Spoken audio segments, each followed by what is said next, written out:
Karena ketika membaca ini tadi, buku ini tadi, apakah saya harus menggunakan kata mereka bilang aku China atau mereka bilang aku Cina? Nah, kalau ada yang menyebut Cina, apakah itu sensitif? Kalau untuk saya pribadi sebetulnya tidak. Tapi untuk banyak orang-orang tua yang mereka tahu sejarahnya, mengalami bagaimana kata-kata itu dipakai untuk menghina mereka, iya, itu sensitif. Sebetulnya setiap orang, setiap kelompok itu mempunyai hak. Mereka mau disapa sebagai apa? Apakah mau disapa sebagai Cina, sebagai Tionghoa, atau pilihan lain Huaqiao, itu adalah hak.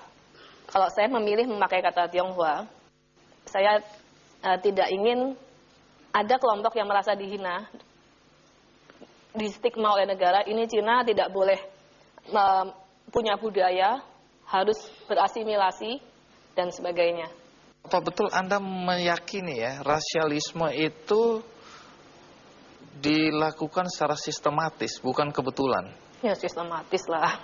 Contohnya apa? Apa yang Anda lihat sehingga Anda bisa menyimpulkan seperti itu? Pada masa yang lalu ada banyak sekali peraturan hukum yang diskriminatif. Misalnya ada anjuran untuk mengganti nama, ada keharusan punya surat-surat yang berbeda, surat bukti kewarganegaraan Republik Indonesia. Kalau membuat paspor, akte kelahirannya harus dileges, biayanya semua berbeda. Untuk etnis Tionghoa dianjurkan atau dipaksa untuk berasimilasi. Sebetulnya ini kan bukan satu hal yang baik. Ini kan membentuk sistem nilai. Nilai itu ditanamkan ke masyarakat. Jadi pada saat muncul etnis Tionghoa dalam keadaan sebagai dirinya, dengan identitas budayanya, capnya adalah jelek. Pada saat peristiwa Mei 98, apakah benar terjadi perkosaan massal perempuan Tionghoa yang diperkosa?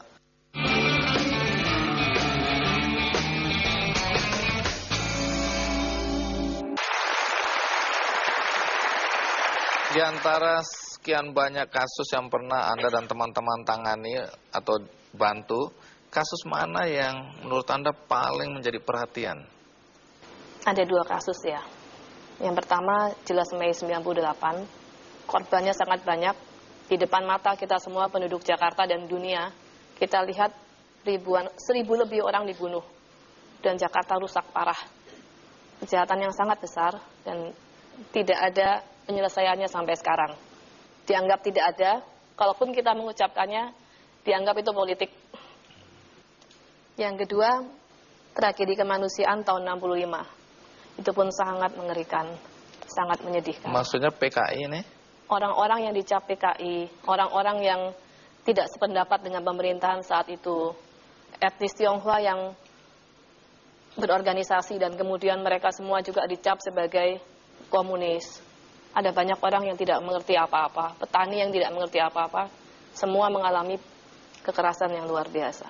Ada pertanyaan besar pada saat peristiwa Mei 98, karena ini masih tetap misteri.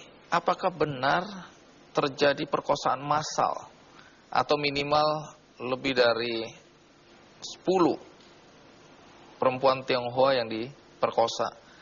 Ya, itu benar ya. Kami sendiri menemukan beberapa, lalu dari kelompok-kelompok lain, dari tim relawan, lalu tim gabungan mencari fakta yang dibentuk oleh negara, mereka menemukan juga puluhan. Tapi sulit dibuktikan itu. Masalah di sini adalah tidak ada perlindungan saksi dan korban ya. Jangankan korban perkosaan Mas ya. Pada saat saya duduk dengan seorang yang